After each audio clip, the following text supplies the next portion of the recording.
नमस्कार, आप देख रहे हैं मैच वन न्यूज और मैं हूं आपके साथ रोहित भावना। रुक करेंगे इस वक्त की बड़ी खबर इस बीच सामने आ रही है। अब आपको बता दें कि नैनीताल से खबर, जहां त्रिस्तरीय पंचायत चुनाव मामले में सुनवाई हुई है।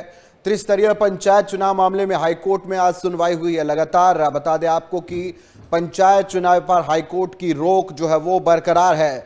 मामले को लेकर कल फिर एक बार सुनवाई होगी और बता दें आपको राज्य सरकार ने हाईकोर्ट के सामने अपना पक्ष रखा है और उसके बाद हाईकोर्ट ने अपना जो फैसला है उसको बरकरार रखा, यानी जो स्टे हाईकोर्ट ने लगाई हुई है चुनाव पर वो अभी जारी रहेगी। त्रिस्तरीय पंचायत चुनाव मामले में हाईकोर्ट ने आज सुनवाई की है और इसी सुनवाई में अभी चुनावी प्रक्रिया पर रोक लगाई गई है। बता दें आपको कल एक बार फिर से चर्चा होनी है, जब यहाँ पर देखा जाएगा कि फिर इसमें कोई सुनवाई होगी तो पता चलेगा कि पंचायत चुनाव का भविष्य क्या होगा। अभी ये रोक बरकरार रहेगी या कोर्ट का क्या कुछ पक्ष रहेगा, वो कल का दिन बड़ा अहम होगा। पंचायत चुनाव को लेकर, रिजर्वेशन नियमों को लेकर अभी पेच फंसा हुआ बताया जा रहा है। हालांकि सरकार ने अपना पक्ष जो है वो रख दिया है, लेकिन अभी कोर्ट में इसको लेकर विचाराधीन है मामला, क्योंकि रोक जो है वो बरकरार है। और आपको बता दें कि आज हाईकोर्ट में सुनवाई हुई है। हाईकोर्ट ने अभी जो अपनी रोक लगाई हुई उसको बरकरार रखा हुआ। चलिए, इसी खबर पर तमाम जानकारी के लिए समीर हमारे सहयोगी हमारे साथ जुड़ चुके हैं, उनका रुख करेंगे। समीर शाह हमारे सहयोगी है। समीर, फिलहाल हाईकोर्ट ने आज की सुनवाई में भी पंचायत चुनाव को लेकर लगाई गई रोक को बरकरार रखा है। कल एक बार फिर सुनवाई होगी। आज क्या कुछ हुआ इस कार्रवाई में और क्या कुछ अभी अपडेट इस पूरे पंचायत चुनाव को लेकर? जी बिल्कुल रोहित, देखिए त्रिस्तरीय पंचायत चुनाव जो है वो उसकी पूरे मामले की सुनवाई उच्च न्यायालय में चल रही है और आज इस पूरे मामले में सुनवाई हुई है। हालांकि 2 घंटे पूरे मामले में सुनवाई चली, जिसमें सरकार ने अपना पूरा पक्ष रखा मजबूती से और याचिकाकर्ता द्वारा भी अपने बिंदु रखे गए और कोर्ट ने इसको कल फिर सुनवाई के लिए रखा है। और फिलहाल मैं आपको बता दूं कि जो स्टे कोर्ट ने लगाया था चुनाव पे वो बरकरार है, वो जारी है। तो कल इसमें सवेरे 10:15 बजे के आसपास सुनवाई इस पूरे मामले में फिर से होगी। और देखिए, आज सरकार ने जो न्यायालय को बताया कि वो चुनाव काफी लंबे समय से ये टले हुए थे और उन्होंने जिस तरीके से जो प्रक्रिया अपनाई थी वो नियमों के तहत है जी। और जो रोटेशन उन्होंने किया है और जो नियमावली उन्होंने बनाई थी वो 9 और 11 जून की है और 14 तारीख को उनके द्वारा जो रिजर्वेशन की जो गजट जो रिजर्वेशन पब्लिकेशन उसको पब्लिश कर दिया गया था, नोटिफिकेशन को जी। तो ये सब बिंदु जो है आज न्यायालय के समक्ष उन्होंने रखे हैं और उन्होंने मध्य प्रदेश हाईकोर्ट के जो जजमेंट है उसका भी कोर्ट को हवाला दिया। हालांकि कोर्ट ने देखिए पूरे मामले को अच्छे से सुना है, दोनों पक्षों की जो दलीलें थी उनको सुनी, पूरे मामले को समझा भी। सरकार से उन्होंने साफ तौर पे ये कहा है कि अगर वो 2-3 दिन के अंदर इस पूरे जो रोटेशन की जो प्रक्रिया है अगर उसको ठीक कर लेते हैं तो कोर्ट चुनाव को टालना नहीं, रोकना नहीं चाहती है। चुनाव की कोर्ट की कोई भी मंशा नहीं है कि चुनाव पे रोक लगे। अगर वो जो याचिकाकर्ता द्वारा जो अपने बिंदु उसमें रखे गए हैं अगर उसको सरकार ठीक करती है तो जरूर उनको कोर्ट से राहत मिल सकती है। अब देखिए, कल इस पूरे मामले में सुनवाई होनी है, कल फिर जो है सरकार अपना पक्ष रखेगी और क्या इसके पूरे मामले में सुनवाई होती है और क्या कोर्ट से इसमें अंतिम फैसला आता है वो देखना जरूरी होगा जी। समीर, कह सकते हैं कल का दिन और कल की सुनवाई अहम रहने वाली है पंचायत चुनाव को लेकर, क्योंकि जब से एडवाइजरी जारी हुई थी और आचार संहिता भी हालांकि लागू हो गई थी पंचायत चुनाव के ऐलान के बाद से ही, तो ये रोक जो है पंचायत चुनाव की राह में एक आड़ा है। क्योंकि हमने इतने दिनों से देखा कि पंचायत चुनाव को लेकर तमाम जिलों में जो है तैयारियां शुरू कर दी गई थी, लेकिन ये रोक फिलहाल कहें कि जो पूरे पंचायत सिस्टम को, जो कि हालांकि लंबे समय से पड़ा हुआ था, जिस पर सुनवाई नहीं हो रही थी, बड़ी मुश्किल से ये चुनावी तारीखों का ऐलान हुआ और अब फिर रोक लग गई है। तो कहें कि कल का दिन अहम फैसला और कल का दिन बहुत बड़ा होने वाला है त्रिस्तरीय पंचायत चुनाव के फैसले को लेकर। जी बिल्कुल, देखिए ये काफी महत्वपूर्ण है उत्तराखंड के लिए भी, क्योंकि काफी लंबे समय से जो चुनाव है टले हुए थे, सरकार इसमें कोई फैसला नहीं ले पाई थी। आखिरकार जब इसमें एक तारीख जब है जो निर्धारित की गई थी चुनाव के लिए, उसके बाद एक याचिका हाईकोर्ट में दाखिल होती है। याचिका में अपने सारे जो बिंदु है वो डाले गए थे। सरकार की जो नियमावली थी और जो रोटेशन था उसको चुनौती दी गई थी। उत्तराखंड हाईकोर्ट ने पूरे मामले को गंभीरता से लिया, उन्होंने इस पर स्टे लगा दिया।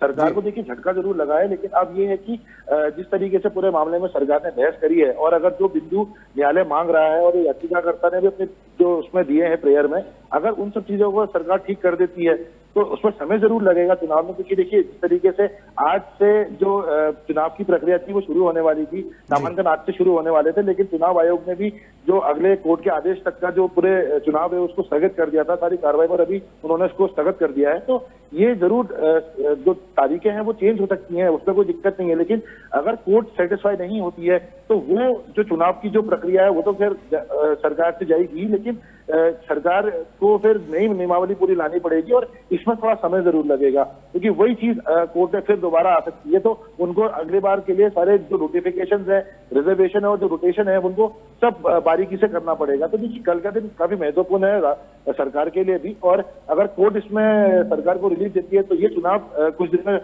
शुरू हो जाएंगे, अगर नहीं देती है तो इनको फिर नई प्रक्रिया भी लानी पड़ेगी। जी समीर, जो विपक्ष के आरोप थे, जहां विपक्ष का कहना था कि ये चुनाव जो है और जो प्रक्रिया इस बार अपनाई जा रही है रिजर्वेशन की, ये प्रक्रिया गलत है। उनका कहना था कि कहीं कहीं जगह पर रिजर्वेशन वही है जो कि लंबे समय से आ रहा है, कोई बदलाव उसमें नहीं हुआ है। अगर कोई सीट महिला आरक्षित सीट है तो वो अभी भी महिला आरक्षित सीट है।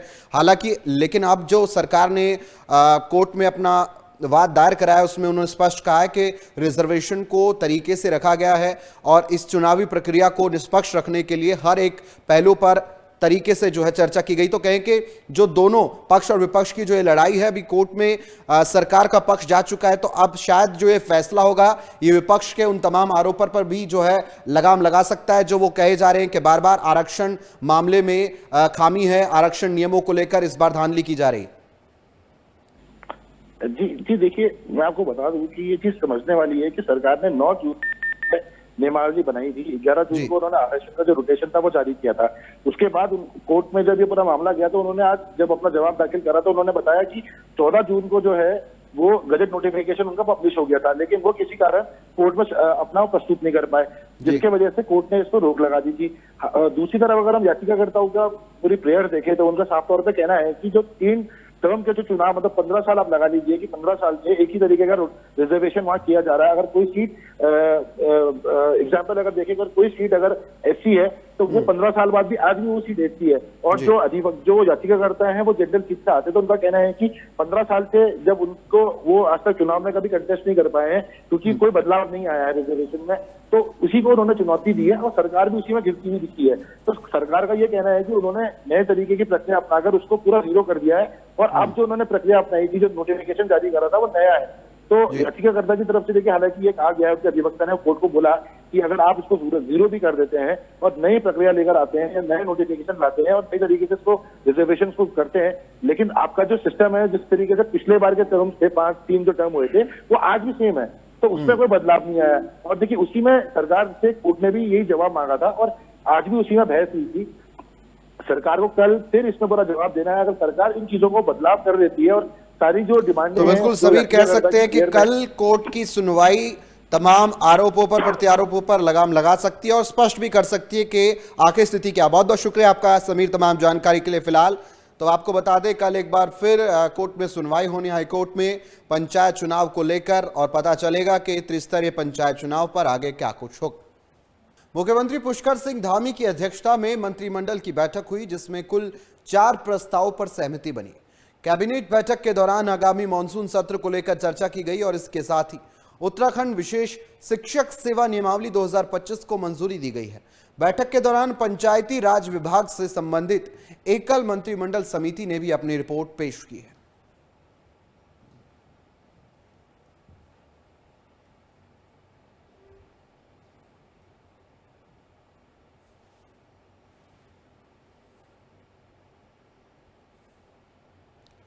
तो वहीं हल्द्वानी में हो रही मूसलाधार बारिश ने शहर का जनजीवन अस्त व्यस्त कर दिया है।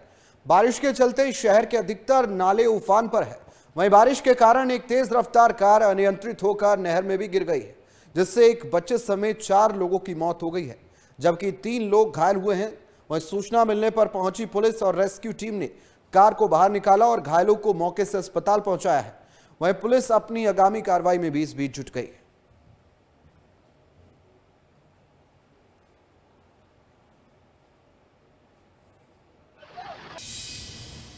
टीपी नगर क्षेत्र में एक नहर के किनारे एक कार गिरने की सूचना प्राप्त हुई थी।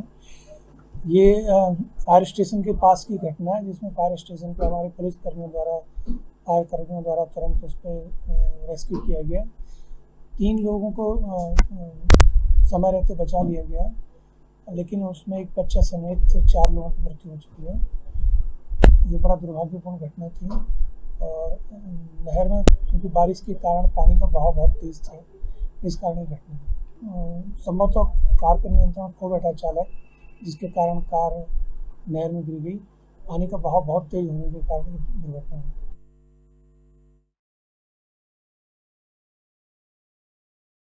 तो वहीं मानसून और बरसाती सीजन में अल्मोड़ा हल्द्वानी नेशनल हाईवे के हालात से बद से बदतर होते हुए नजर आ रहे हैं। वहीं पहाड़ों में पत्थर गिरने का सिलसिला जारी है। बारिश के बाद डेंजर जोन के पास सड़क कीचड़ में तब्दील हो गई है। हाईवे पर मिट्टी के कारण ट्रक फंसे हुए और पूरी तरह से नजर आ रहे हैं। जेसीबी और पोकलैंड मशीनों की मदद से इस बीच ट्रक को निकालने का काम जारी है। तो वहीं लैंडस्लाइड की स्थिति को देखते हुए जिला प्रशासन लोगों को जागरूक कर रहा है।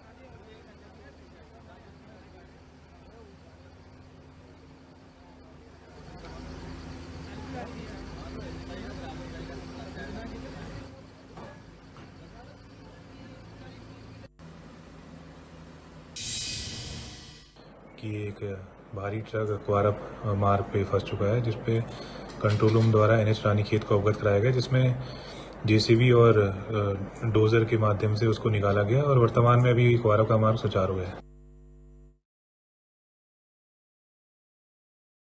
तो वहीं अल्मोड़ा के कर्नाटक खोला में एक विशालकाय पेड़ भरभराकर नेशनल हाईवे पर गिर गया, जिससे सड़क किनारे खड़ी एक कार क्षतिग्रस्त हो गई।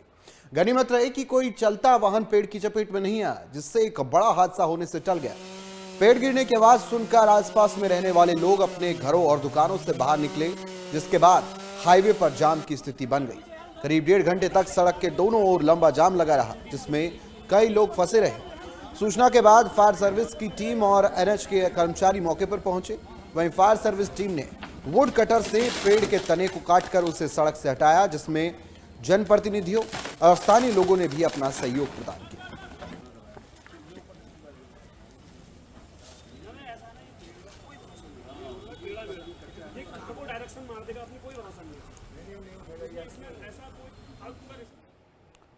वही मानसून की शुरुआत के साथ ही PWD ने क्षेत्रीय सड़कों को सुरक्षित और चालू रखने की तैयारी पूरी कर ली है। अधिकारी अभियंता विवेक समयाल के अनुसार क्षेत्र में 8 जेसीबी मशीनें तैनात की गई है, जो 24 घंटे सक्रिय रहेंगी। इन मशीनों से बंद नालियों की सफाई कर बारिश के पानी की निकासी सुनिश्चित की जा रही है। विभाग ने फील्ड स्टाफ और अन्य कर्मचारियों को अलर्ट मोड पर रखा है। PWD का कहना है कि वह मानसून के दौरान आने वाली किसी भी आपात स्थिति से निपटने के लिए पूरी तरह तैयार है।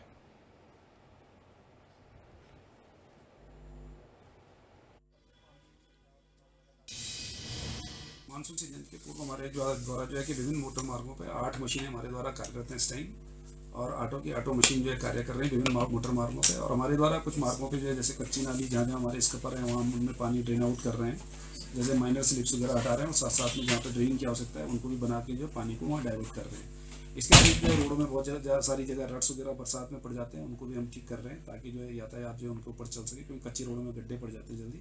उनको भी निर्देशित किया गया है कि जेसीबी के ब्लेड से उनको भी सरफेस को भी ठीक किया जाए, और हर मार्ग को टाइम से खोलने के लिए हम पूरी तरह प्रयासरत हैं।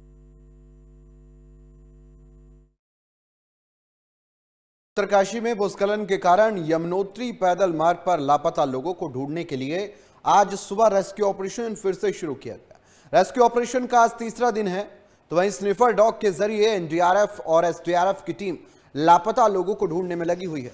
यमुनोत्री पैदल मार्ग पर नौकैची के समीप हादसे के बाद जिला प्रशासन ने धाम यात्रा को एक दिन के लिए रोक दिया है। सुरक्षा के मद्देनजर यात्रियों को विभिन्न पड़ावों पर रोककर पैदल और वैकल्पिक मार्ग पर व्यवस्थाओं को दुरुस्त किया जा रहा है। वहीं श्री यमुनोत्री धाम में तेज बारिश और जनपद मुख्यालय में हल्की बारिश हो रही है। जनपद के अन्य क्षेत्रों में बारिश का मौसम बना हुआ है, और जिसके चलते PWD के 7 कर्मचारी वहां पर मौजूद।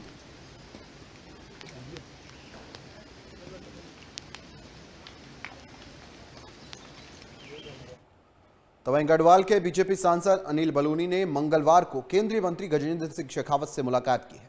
इस दौरान दोनों नेताओं ने गढ़वाल के लोक विरासत केंद्रों एवं पुरातात्विक महत्व के स्मारकों के संरक्षण पर चर्चा की है। इसके साथ ही गजेंद्र सिंह शेखावत ने केंद्रों के संरक्षण को बेहतर करने का आश्वासन दिया है।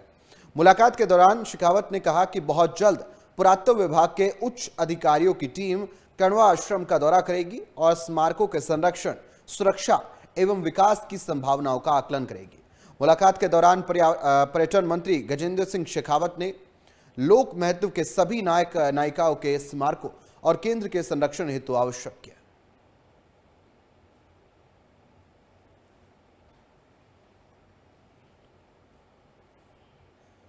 तो वहीं आपातकाल के 50 वर्ष पूरे होने पर बीजेपी देश में कई कार्यक्रम आयोजित कर रही है। वहीं देहरादून में भी आपातकाल के 50 वर्ष पूरे होने पर कैबिनेट मंत्री सौरभ बहुगुणा भी इस कार्यक्रम में शामिल हुए।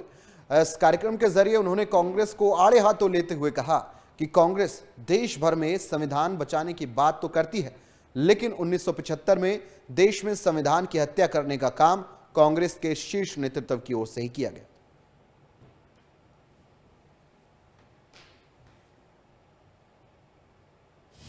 बहुत दुखद है और पूरे देश में आज भारतीय जनता पार्टी आपातकाल के खिलाफ देश को जागृत कर रही है और बताना की कोशिश कर रही है कि किस तरीके से संविधान की हत्या उस वक्त करी गई थी।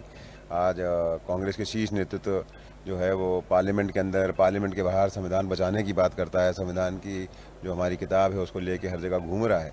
लेकिन जब संविधान बचाने का मौका था तब उसकी हत्या करने का काम भी इन कांग्रेस के शीर्ष नेतृत्व के द्वारा किया गया था उस वक्त। और हम जनता को जागृत करना चाह रहे हैं कि कांग्रेस जो है उसे संविधान की बात करती है, संविधान पे विश्वास नहीं करती है। जब जब इस देश में संविधान की हत्या हुई है उसके पीछे अगर कोई पार्टी खड़ी रही है तो वो कांग्रेस पार्टी रही है। वह उत्तराखंड की सियासत में चर्चा का केंद्र बने पूर्व विधायक सुरेश राठौड़ ने बीजेपी प्रदेश कार्यालय वो पहुंचे हैं जहां उन्होंने पार्टी नेतृत्व को अपना पक्ष सौंपा और मीडिया के सामने साफ शब्दों में कहा, ना कोई शादी की है ना आपत्तिजनक बयान दिया है, अगर वीडियो है तो दिखाओ।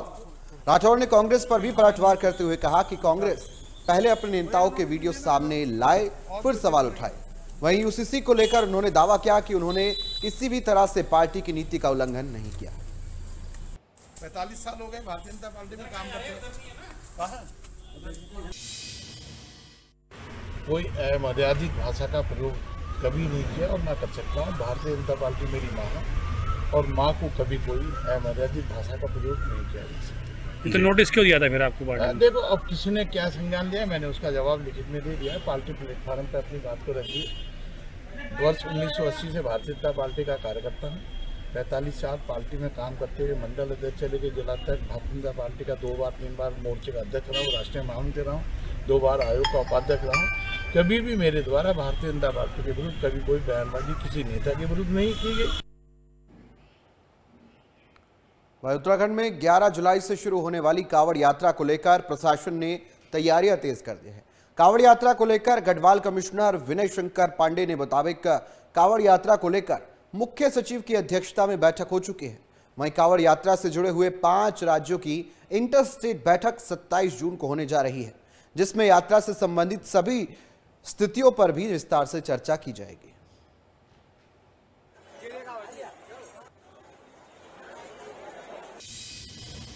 नहीं, देखिए ऐसा है कि ये कांवड़ यात्रा हमारे नेबरिंग 5 स्टेट्स को से अफेक्टेड होती है, चाहे वो हरियाणा हो और दिल्ली हो, पश्चिमी उत्तर प्रदेश हो, हिमाचल के लोग भी इसमें आते हैं। तो इन सभी प्रदेश के वरिष्ठ अधिकारियों के साथ 27 तारीख को एक इंटर स्टेट हायर लेवल की एक मीटिंग रखी गई है और उसमें ये सारे इश्यूज़, चाहे वो डीजे का इशू हो, कांवड़ की ऊंचाई को लेकर इशू हो, और एक एसओपी बनाने की बात की गई है। चूँकि वो श्रद्धालु होते हैं तो पुलिस उनके साथ अपराधियों जैसा व्यवहार नहीं कर सकती और हमारा भी एक रहता है कि अतिथि देवो भव, तो उनका हम समझा बुझाकर सम्मानपूर्वक जो भी हम कर सकते हैं करते हैं।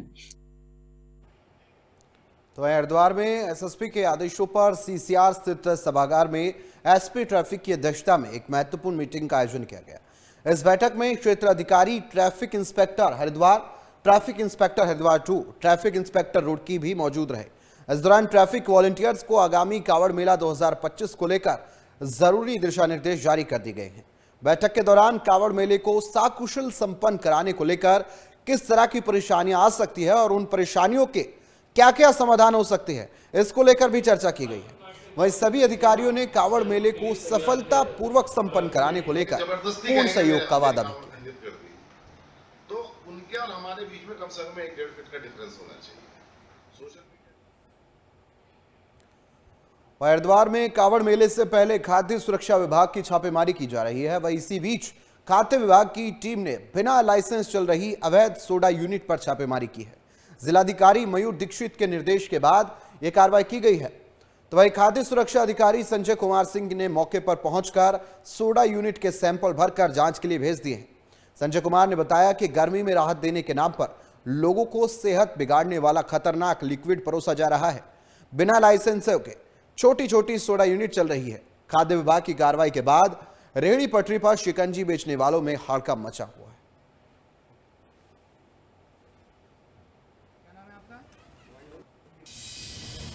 आज जिलाधिकारी महोदय के निर्देशों के क्रम में हथौजा का निरीक्षण किया कि इंडस्ट्रियल एरिया निर्मला चावल, तो ये जो सोडा बनाने वाले लेमन सोडा बनाने वाली जो यूनिट है, एक में इंस्पेक्शन किया था कि इंडस्ट्रियल एरिया में यूनिट में गंदगी पाई गई और उसमें और भी काफी कमियां पाई गई। उसको देखते हुए उसका लाइसेंस निरस्त किया है और उसको यूनिट बंद करने के लिए निर्देश किया है और उससे एक सैंपल लेकर लैब में भेजा है। तो जैसे भी उसकी रिपोर्ट है उस हिसाब से काम किया जाएगा।